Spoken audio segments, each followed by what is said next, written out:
Bonjour, donc aujourd'hui je voudrais vous parler du Paramilitary Digicamo. Donc le Paramilitary, c'est la version un petit peu plus réduite du Military, qui est très connue déjà chez Spyderco. On est sur du très haut de gamme.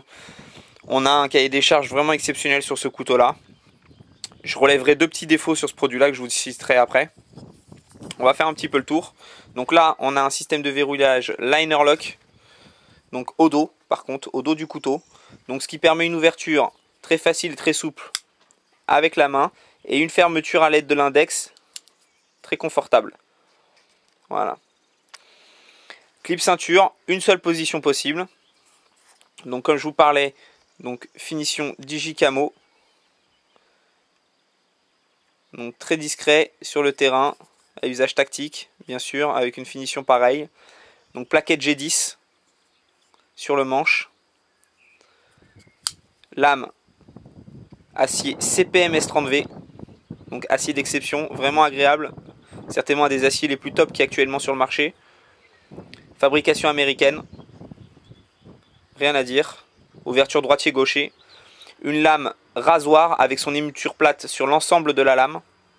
Donc petit défaut que je donnerais sur un produit comme celui-ci, on a effectivement une lame beaucoup trop fine. Beaucoup trop fine. Je trouve au niveau de la pointe, comparé à par exemple d'autres couteaux tactiques comme on peut voir, et comme des grands classiques qu'on peut voir chez Emerson par exemple.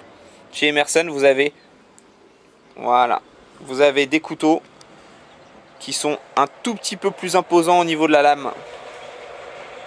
Donc des couteaux un peu plus forts, une lame un peu plus forte. Donc qui assure peut-être un peu plus de résistance.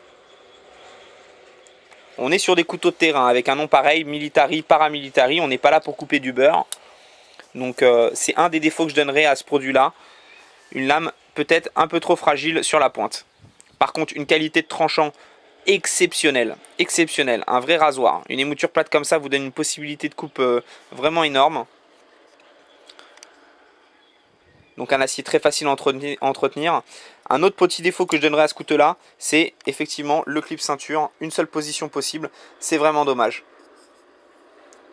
On pourrait considérer que c'est un couteau aussi qui pourrait être utilisé, un couteau un peu urbain, qui pourrait être utilisé autre que sur le terrain. Et c'est vrai qu'au niveau du port, quand vous mettez ça au niveau de la ceinture, au niveau de la poche, vous avez un couteau qui dépasse de ça. Donc c'est déjà un couteau qui est assez imposant, qui n'est pas très discret au niveau du port. Une autre orientation ici au niveau du clip ceinture aurait été pas mal. Donc voilà un deuxième petit. Mais sinon dans l'ensemble c'est un couteau d'exception, il n'y a rien à dire. C'est vraiment agréable. Si vous aimez la gamme Military, mais vous trouvez le Military beaucoup trop imposant, optez pour celui-ci, le Paramilitary, qui est un couteau vraiment top.